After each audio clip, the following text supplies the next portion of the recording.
to the latest video clip from Pilates Leeds.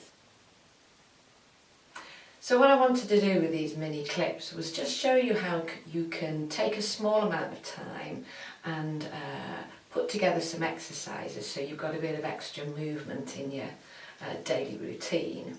You don't need any, for these anyway, you don't need any particularly fancy equipment. I'm just going to use the chair and the wall, and maybe if you've got a desk, that's good. I haven't, so I'm going to use the radiator. And maybe it's a stair, and I've got a stair behind you, but that's not essential. The timing, right?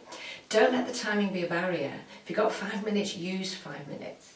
In terms of the number of repetitions, well, it's a hard one, that.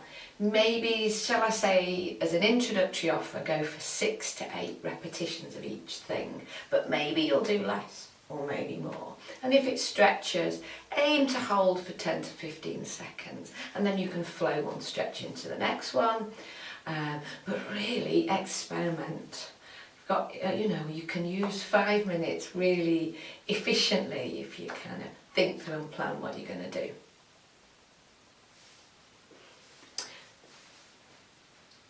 Right then, so the first of the 4 clips is a spine mobility sequence. So I'm going to show you each exercise, and then I'm not going to kind of do it with you. You can maybe pause the clip and then we'll do it, and then we'll go on to the next one. So start off in a chair with spine twist.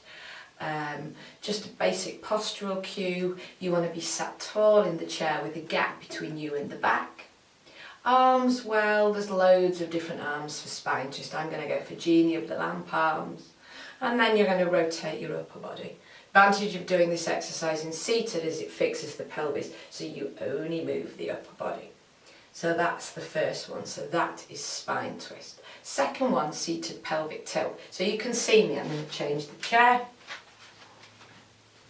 And it's to mobilise the pelvis itself and also the lower back. So you're going to allow the pelvis to curve backwards and then curve forwards. If you look at these knobbly bits on me, I'm rolling backwards. And so I'm really going beyond pure pelvis and going into the movement, which starts to get a little bit of movement into the lower back. So there's what pelvic tilt or lower back movement. Okay, I'm going to move my chair again. So the next thing, you can stand up. So I want you to do cat stretch. Now normally cat stretch is done in all fours, but you don't always want to be bothered going down in all fours, particularly if you're at work. So you can use a side of a desk or a radiator. So hands on the whatever prop you're using, bend your knees, and then you've got a great position with your limbs from which to articulate your spine. Curve one way and then curve the other. As with any cat stretch, you want to feel that you're articulating every little bit of the spine, particularly when you go into what would be down cat, the extension. Be aware that when you get into the stiff part of the thoracic spine, do your very best to move that rib cage, and be aware that you don't over move your neck. Get the rib cage moving. So that's cat. Then we're into standing, and again think about the position of your pelvis, neutral pelvis. Line up the pubic bone and these knobbly bits. So you've got your there's your neutral pelvis, the rib cage on top of the body, arms by your side, head on top of the body, and side bend. It's quite tricky to sustain the standing tall position in side bend, but see how you go.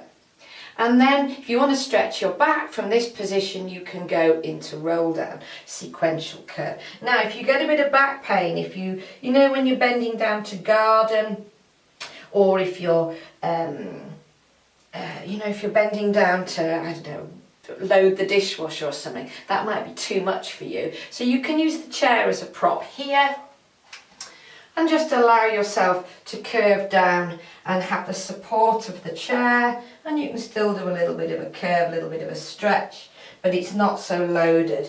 There's not so much of a demand on the trunk muscles.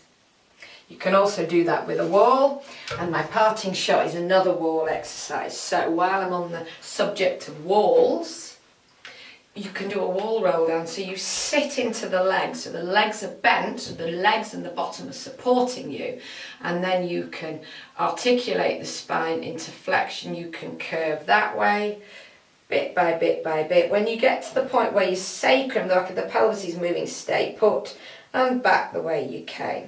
But I wanted to finish with something called a lateral glide. Now, it's not actually spine articulation, but so you're sitting into the wall. Head is, if you can get it, maybe not, back on the wall, and then reach the rib cage over. Now, I don't know if you can see, I can see myself in the mirror. Now, I don't know if you can see me. Oh, my nose is itchy. But my pelvis is moving, okay? In theory, the pelvis is fixed and the ribs shift. So it's a sort of mobility exercise for the trunk. Not bad, but could do better, guys. In theory, this is fixed, the rib cage moved, but we're all a little bit tight in this area. So it makes this exercise a deal harder than it looks. That's my excuse, and I'm sticking to it. So there's a selection of spine exercises. 6 to 8 reps of each if you've got time. And I'll leave it for now.